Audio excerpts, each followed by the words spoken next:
Welcome back to this series that we're calling What's Our Story?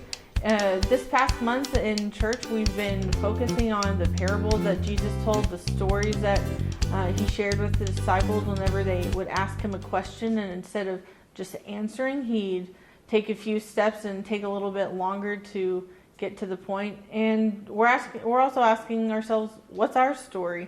And so we've looked at what's the story of Christianity? How did Jesus and his followers get to be from this ragtag group to having a church on every corner? Last week we talked about the story of Methodism and what makes this brand of Christianity unique to what makes it stand out compared to others.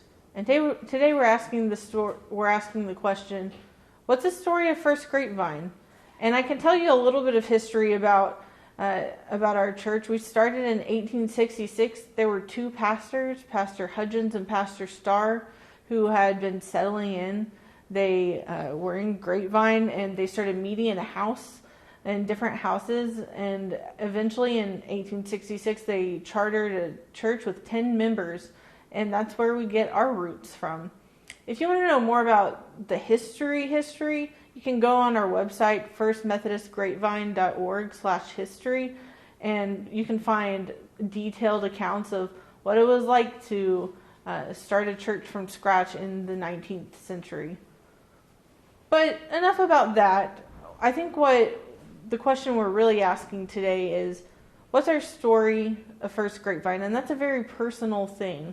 That's something that you can encapsulate in a page or two of history documents, but it's something that's very personal. And so I've got two guests today, the first of which is Patrick Bielss, who are members of our church, and Grapevine is part of their story. And so, Patrick, thanks for being our first guest today. How are you doing? Great. How are you? I'm great. So, Patrick, a lot of us know you because you've got a mohawk and you wear hockey jerseys to church. Many people probably don't know the mohawk. That's been pandemic hair. Yeah, that's true. There used to be that kind of comb over thing before all shut down. The good hairstyles that's what Patrick's known for. And the jerseys, of course. And the jerseys. So Patrick sits behind our tech booth on Sunday mornings with his dad sometimes, and you do sound AV, you do it... I do mostly the video. Mostly the video. That's what my dad and I specialize in. We let other people take care of the sound and all that. But you can do all that stuff. We can, but we prefer to do just video. Okay, so... We can step in if needed, but no. So very talented. Patrick, you've been a member here for a long time. Can you tell us a little bit about how long you've been a member, how you got to this church? I've been here a lot longer than I've been here, if that makes any sense at all. My dad was the youth director from 93 to 95 here. He met my mom in helping with the youth group. She was one of his sponsors. My dad proposed to my mom down in the Family Life Center. They got married in Founders Chapel.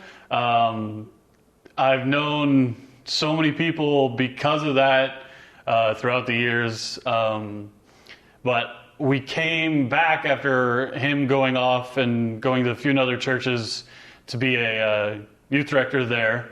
We came back when I was in 6th grade. And so I got confirmed here, and I've been here ever since. Okay, so you got a long history with this church. It's fair to say it's in your DNA. Definitely. A little bit. Do you have a fun memory of this church of growing up here? I think growing up here, the best times I had was either in youth on Sunday nights or our Wednesday nights, going to everybody's houses. That seems weird now because I think on Wednesday nights it's always been at the church for a while. But back when I was in youth, we would go to any one of the houses, like the Tolines, the Merrills, anybody of those houses that you'd have so many people that you couldn't have now because of all this madness. But all those Sundays, Wednesday nights, getting to hang out with friends that I didn't necessarily go to school with, or maybe I didn't see them because they were a grade above or a grade lower or something like that, but hanging out with them was a lot of fun. Yeah, one of the things that over the last 7-8 months that I've enjoyed is getting to know the tech team and getting to know you a little bit better. We usually get to share lunch when we're recording videos for worship, and one of the things that I love is all the stories that you have from mission trips and being in youth group and kind of the inside scoop of things that I don't know, having not been here very long, but I really appreciate that.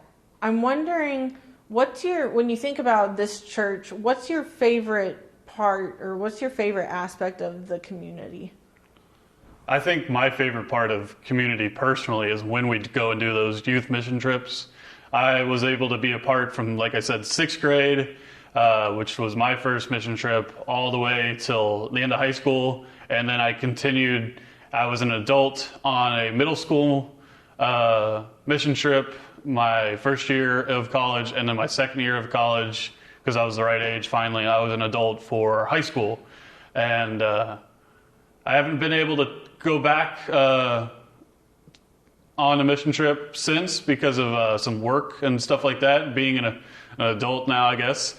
But those are some of my best times community-wise. I loved Feed Our Kids, because Feed Our Kids Week meant Youth Week as well, so, you know. And what's Feed Our Kids for those of the people listening who don't know? Feed Our Kids is when we go out to, I think it's now 7. I think way back when it was only 5. It started out as almost none, then it got up and up and up.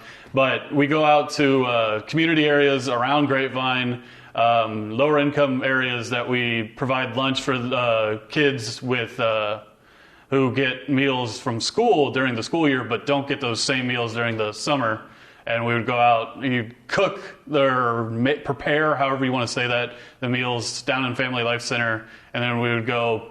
And what I would do every year is just play soccer or football or basketball, wherever I was at. That's all I ever did with a numerous amount of kids. I don't think I ever helped actually pass out the food that we prepared, because I was just throwing a football the entire time. That's important work, though. It's getting to know the kids that we're feeding and getting to know them because they're part of our community.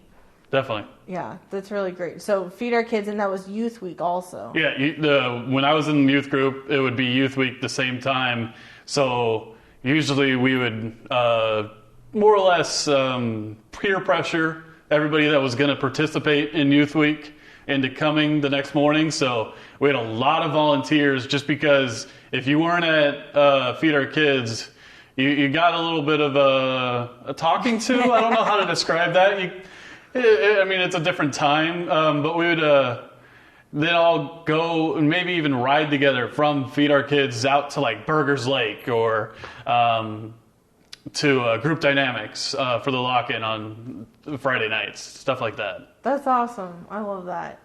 So when you think of, so we've got a lot of history in our church, and that is certainly wound up in all of our stories, but we also are a church that's looking towards the future. And so when you think about when you have kids or in the future of First Grapevine, what do you hope for this church?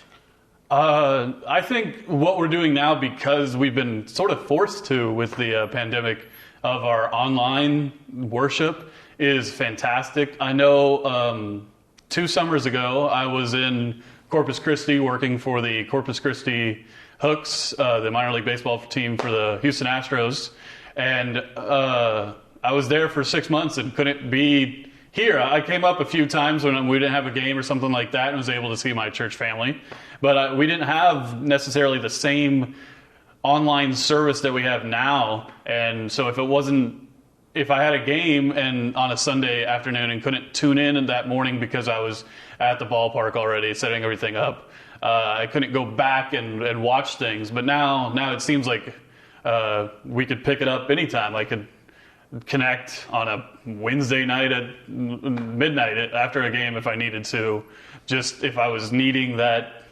guidance or whatever you want to call that. And I love that, because it speaks not only to your personal experience, but a hope for people who we haven't met yet, people who aren't necessarily part of our Definitely. community. It's a great way to connect to people, And- especially people my age that don't necessarily want to interact with people. I know I'm very antisocial. There's Which many... is hard to believe watching this video, I know. You can find me and my dad. If you talk to us, we might talk your ear off, but if you look at us and never say a word, we might not ever talk to you. So if you see me or my dad, we're both grumpy looking guys that don't really give off the come talk to us vibe. But if you do, we will talk to you, I promise.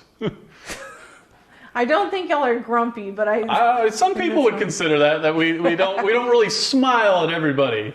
We always just have the I'm working face to a point. Well, one of my favorite things about the Bielss family is that y'all have a sense of humor. Definitely.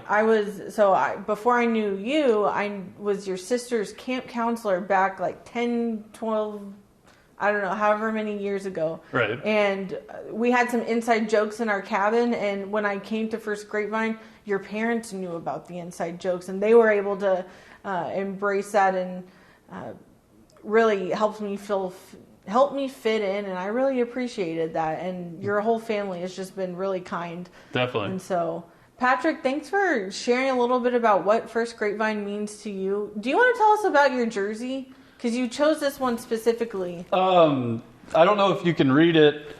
It's the Latvian jersey, and with our sister church in Latvia, my mom was able to go on the mission trip, or however you want to say that, to Latvia. And when she came back, she brought me the jersey. So now I feel like instead of trying to just wear church T-shirts is what I used to do a lot, because I wear a jersey every day. And when I say every day, I literally mean every day I wear a jersey. It's kind of weird, but at church, I didn't really have a jersey unless it was like an Angels jersey. You get it, Angels. I didn't have and my mom really got upset that I was wearing, say, like a Red Sox jersey, because she didn't think that was very churchy. There's nothing wrong with the Red Sox. Of course. But she didn't love that. And so when she brought back my Latvian jersey from Latvia, I felt that, this is a church jersey. I could totally get away with that. So 9 times out of 10, if you see me here on a Sunday, I am wearing my Latvian hockey jersey, because I think I can classify it as a church jersey. I love it. I love it. Well, certainly whatever you wear is appropriate for here. We don't really care what you wear. But I love that this is your church jersey. Yes. Patrick, thanks for coming on, and thanks for sharing about how First Grapevine is part of your story. And thanks for listening. We'll be back in a minute. All right, we are back.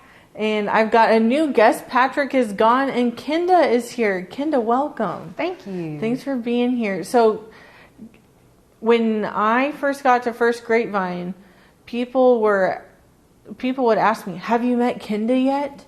And that's because you're involved with just about everything here at the church. Most notably, you're at the thrift store all the time helping out. You teach a Bible study that's got dozens and dozens of people in it. And you help out with the young adults. Those are just three of the things that you do here at First Grapevine. But I'd love to hear a little bit about how you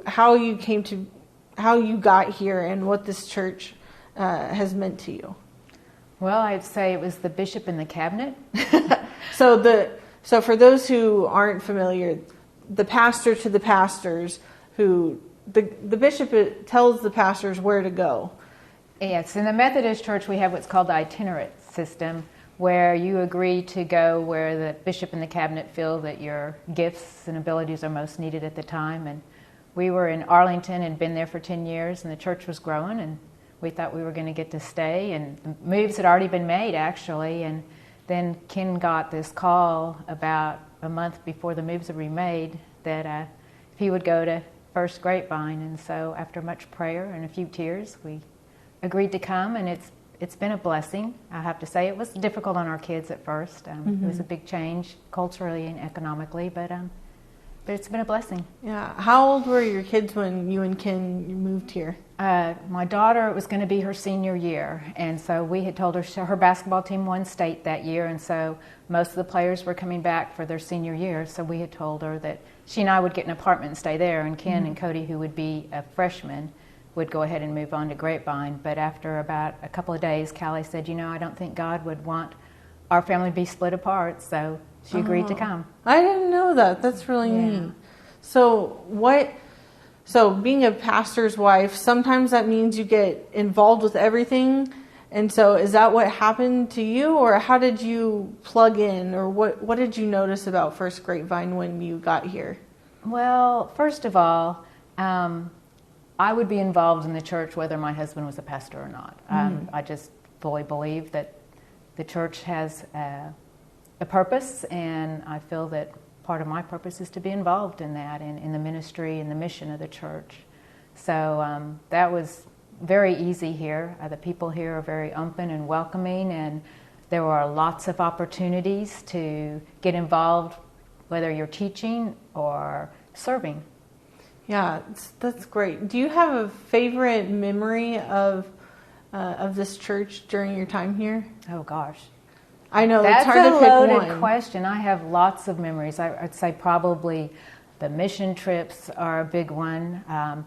The youth, one of the ladies that was actually, they were members of our church in St. Andrews and moved up this way, but continued to go there when we came here, came with us, and she and I have taught Sunday school for 20 years now, and so we were teaching the junior high at the time, and we wanted to get to know the kids better, and also because they go to several different schools, the only time they see each other is on Sunday, so we decided we'd start having lock-ins, and they would be at my house. And at first it was just the girls, but then we started having, as the kids got older and could drive, we had taco nights where the boys could come too, but then they had to leave like 10 o'clock. One of the first things that when I met you, is you invited me over for a taco night. A lot of the young adults still that you've watched them grow up from being junior high school girls and boys to now college and out of college, and we still go to your house for taco nights when it's safe. Yes, and so we miss that right now. In fact, Addie and I were talking about that the other day about maybe doing some type of a taco night out on my backyard, only maybe either I just go get tacos since they're already wrapped, or we do something else where I have it pre-wrapped and ready to go. So that's in the works. Okay, that sounds like fun. So I'd love to hear a little bit about what you think makes this church unique. Wow. I think there's a lot of things that make... I think a lot for me is the people and the ministry and the mission here.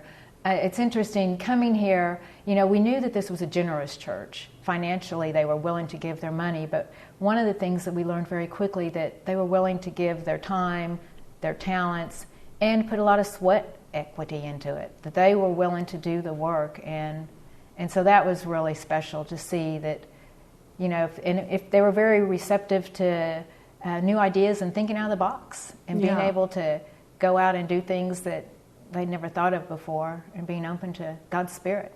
One of the things that, since you've been here and that your husband helped start, was the ministry mile. Is that right? They start, yes, the ministry mile in the villages. So can you kind of share a little bit about what ministry mile and what the villages are? Well, I think the ministry mile was the thought that within a mile radius of our church, there's a lot of need, and that we need to be open to that and serving the community that we are a part of. Mm-hmm. And so that's kind of, I think, how the ministry mile. And so what they did is they had people come up to the church and just walk in a mile all different directions and look and see what those kind of needs are, and then came back and brainstormed and came up with the different things. I didn't know that's how y'all did that. That's really cool. So maybe the next time you're on your walk, you can start at the church instead of starting at your house, and see what's around the church and see where God might be calling you. That's one of my favorite things about this church, is that there are so many things that we invest in that are close to home. because this is our community. And these people are part of our lives. And so how do we make their lives better in the name of Christ? And then you mentioned the villages. The villages, that was figuring out ways that we could reach not with only just within our community, the mile, but also within our area, and then within an area where, say, junior high and high school kids could go, but then across the world. And so that's kind of how that came up to be. That's great. So we've got Kenya, Latvia, and Costa Rica. Those are 3 places that we've said, these are our people, these are our homes, and we're going to continue to invest in these places. And so year after year, our church goes to Kenya, Latvia, Costa Rica, and has built meaningful relationships with the people there. That's in a really special way, I think. So, Kenda, when you think about, we've got a lot of history at this church, over 150 years of it, but we also have a future. And when you think about that future, what do you hope for this church? I think my first hope is that we continue the legacy of this church, not just the church, but of Jesus Christ, and how from him on up to today, all that the people have invested in to help not only this church grow as a building, but also spiritually and just the outreach. And so my hope is that we will continue to do that and to remember, and to keep why we're doing it. Yeah. And it's because Jesus commissioned us to go out. And so I think also, though, my hope is that we continue to be that place to help us keep that strong footing, that foundation, to keep a perspective. Because especially in today's time with everything that's going on, it's real easy to lose perspective and to lose that our foundation is in Jesus Christ and our hope is in God. And it shouldn't matter about elections or any of that. If we keep our hope in God, we're going to be okay. Amen. Amen. Kenda, thanks for taking the time to be here today.